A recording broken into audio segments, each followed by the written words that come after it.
Diomande emotional letter to his late sister. Dear Roxane, remember when somebody bought me a fake United jersey and I wrote Ronaldo 7 on the back with the black marker? We didn't know rich or poor, we just knew happiness.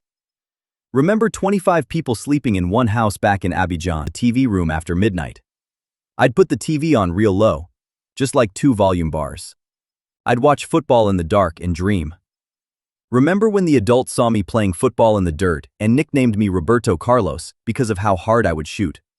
And remember how I was secretly so mad about it because CR7 was my idol? Remember when I went to play so far from home? I was 9 years old. Interfoot Sud Como, all the way near the Ghana border. Just a little boy on his own.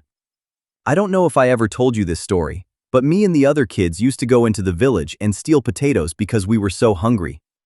We did a bank heist. 2 kids distracting the shop owner, and 18 other kids running out with 2 potatoes. They weren't even good, but they tasted amazing. Ha ha ha, it's still my favorite thing to eat. Boiled potatoes with some oil. It reminds me of those times. Remember when I got my first real football boots, and I used to sleep with them? Growing up, I always played in those white plastic sandals. Even when I go back home now, I still play in them. It's our tradition. Remember when I would come back home and you would tell my friends from the neighborhood, "Why did you stop training? Yan is not going to buy you cars, you have to keep working." You were 10 years old and already my agent. Remember how we used to sit and dream about moving to France? How we were going to go shopping and get our own apartment, and I was going to be a rich footballer with cars and a big house, and you wouldn't have to worry about nothing. You were the one who always believed that I could be the next Cristiano, when everybody else laughed. Remember when I moved to America for high school at 15 and he tried to translate everything the teacher was saying? Remember when I called you, saying, "You won't believe it, the kids here argue with teachers." Back home, you know we wouldn't even dare to blink at our elders. Remember when I couldn't believe the kids were smoking after school? You used to say it sounded like I was in an American TV show. Remember when they took me on trial at Bournemouth? At Chelsea, Rangers, Olympiacos, Crystal Palace.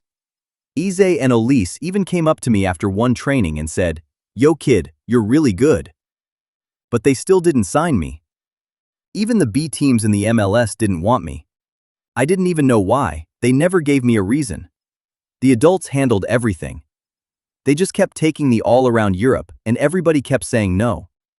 My visa was up, my dream was over. They sent me back to Africa and we cried together. You were the one who never stopped believing. A few weeks later, I signed for Leganés and we cried different tears. That was back when I used to have emotions. Now, I don't feel anything. It's like I'm not even human. Since you died, I'm just blank. I don't even think I shed a tear the day they told me that you were gone. I was just in shock.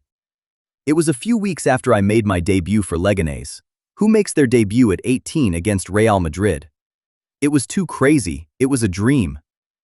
And then it was a nightmare. Someone kept calling me from back home. I was annoyed. I didn't understand why they kept calling me. I picked up and they didn't even soften it. You know how it is back home, no emotions, just, "Your sister is gone." What? She died. What are you talking about? Somebody put something in her drink at a party and she never woke up, she is gone. You were 15. 15. I never got any answers. I don't know if I want to know why. Maybe it was jealousy. Maybe it's just something that happens in our country. Maybe I could have protected you. I don't know. I try to trust God's plan. It's all I can do. I don't try to forget because I know I won't forget. All I can do is use the pain to work harder and to do everything we dreamed about. I wrote this because I can't speak about it. I wrote this because I want you to know that I will make sure that you live on. I will make sure that everybody knows your name, the whole world. Everything I do on a football pitch, it's for you. So much has happened since I last saw you, you would not even believe it. I don't know if I